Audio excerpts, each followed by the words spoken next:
No contexto atual de Jujutsu, mais especificamente desde o arco de Shibuya, nós apenas nos deparamos com tragédias e reais maldições na vida dos personagens. Por um lado, é o ponto mais alto da obra, mas ele representa a queda e o desespero para os feiticeiros que conhecemos. Você sabe do que estou falando. Mesmo com essas condições criadas pelo ambiente, ainda existe uma pessoa que foge a esse padrão de melancolia e arrependimento. Aquele que representa exatamente o contrário das emoções negativas presentes na obra. Um indivíduo que superou seus traumas e se tornou um pilar para a reconstrução da sociedade Jujutsu.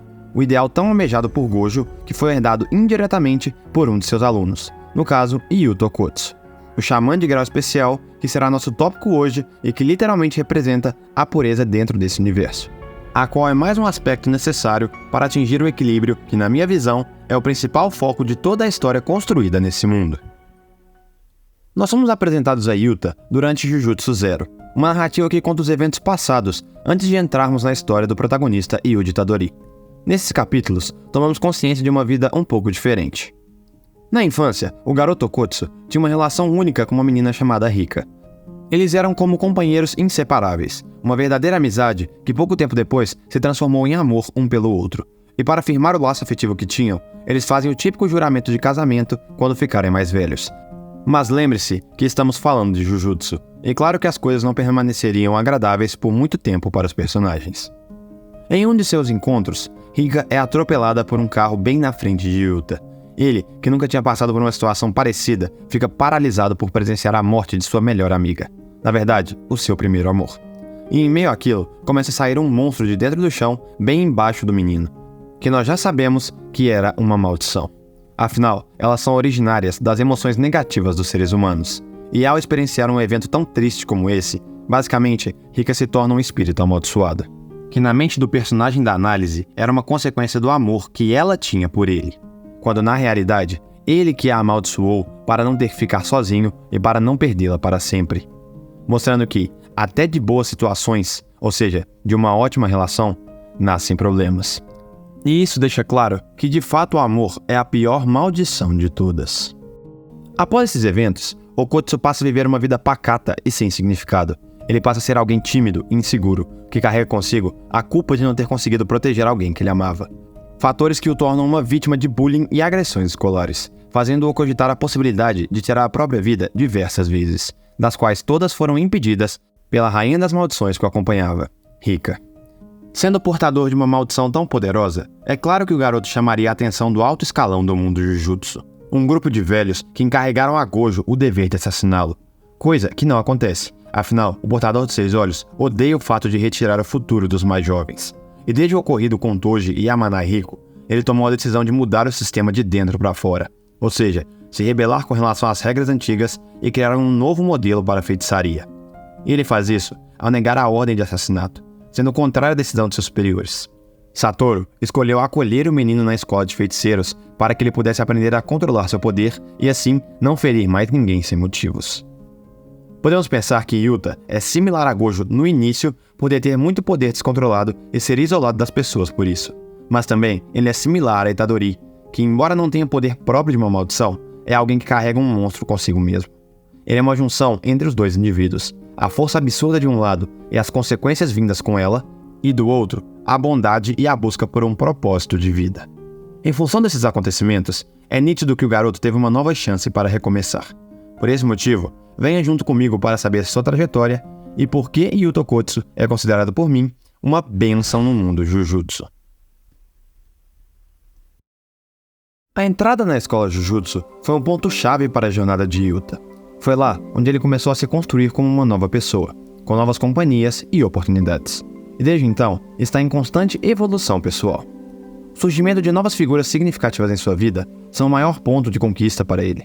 Agora, as pessoas ao seu redor o enxergavam de um modo completamente diferente do que ele mesmo via de si.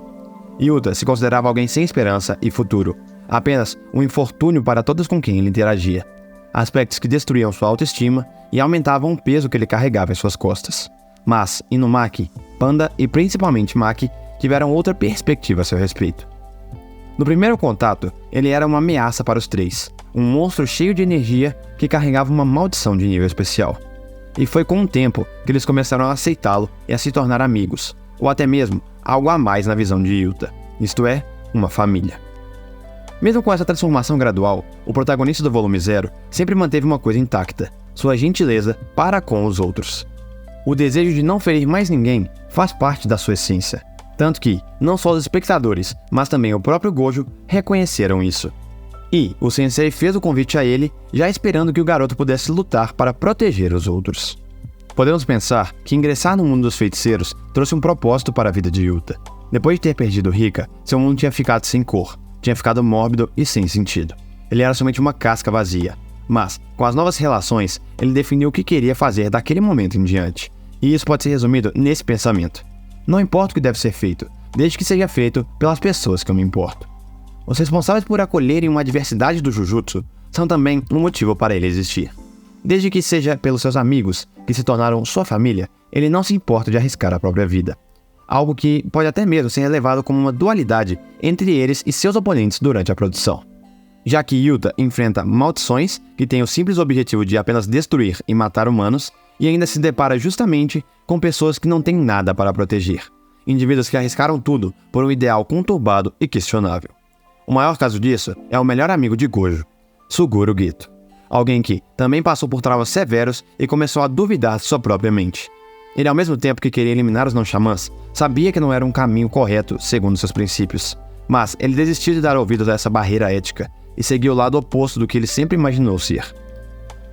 Uma influência direta de como o ato de ser feiticeiro pode desconstruir a crença de alguém e destruir seu dilema pessoal. Foi uma escolha que o distanciou de seu companheiro mais próximo. Então, realmente, ele não lutava por mais ninguém. Só estava lá para cumprir uma ideia que satisfez as suas dúvidas.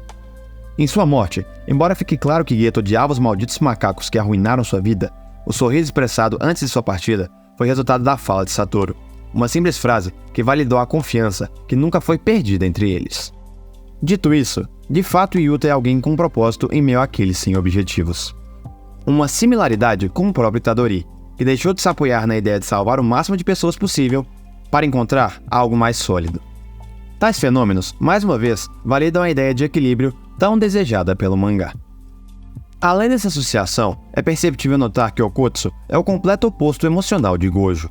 No final de Jujutsu Zero, o autor coloca uma sequência de quadros que simboliza essa grande diferença entre o protagonista do filme e o seu mentor. Mesmo sendo poderosos e terem sofrido com o fato de não controlarem seu poder, eles ficaram em lados opostos do escopo social. Um fugiu da solidão e construiu novas relações verdadeiras, enquanto o outro se afundou no vazio da tristeza. O garoto até chega a ter uma conversa com Satoru nesse capítulo, e por mais que não tenha sido mostrada uma expressão, uma conclusão de Yuta a respeito da seguinte fala: quem achou foi meu amigo, o primeiro e o único que eu tive. Na minha visão, ele pode até ter ficado confuso com a afirmação, pois, além de ser um inimigo daqueles que ele ama, Geto também era uma ameaça para o mundo dos não-feiticeiros. Ou seja, não havia motivos para ele recuar durante a batalha. Porém, ele entende o valor desse homem para seu sensei, e por isso tem compaixão com o sofrimento. O fato de ainda haver muitas outras amizades que ele faria no caminho, deixando-o cercado de companheiros, não foi suficiente para Gojo adotar uma postura aberta. Ele desistiu e não mais encontrou alguém que o entendesse de igual para igual. Abraçar sua individualidade e se tornar o mais forte foi uma escolha dolorosa. Ele deu uma segunda chance para Yuta, mas não conseguiu dar para si. Essa chance foi capaz de fazer o menino compreender seu lugar no mundo e optar pela coletividade. Mais à frente na história, nos arcos posteriores a Shibuya, durante a migração à extinção, podemos ver um Yuta maduro e mais poderoso, que se espelhou na confiança e na convicção de Maki e de Gojo para chegar onde está. Ele sabia o que tinha que fazer e ia sem hesitar. Ele começou a tão desejada quebra dos padrões do alto escalão. Até porque, mesmo sendo ordenado a matar Itadori, o mesmo que aconteceu com ele, Okotsu escondeu suas reais intenções e seguiu o pedido de seu mentor. Afinal, Yuji é importante para quem é importante para ele. E aliado a isso, temos também o foco dele em não querer deixar ninguém mais sofrer, inclusive Satoru Gojo. Ele deseja assassinar Kenjaku sozinho para não obrigar o homem mais forte a passar novamente pela dor de matar seu melhor amigo.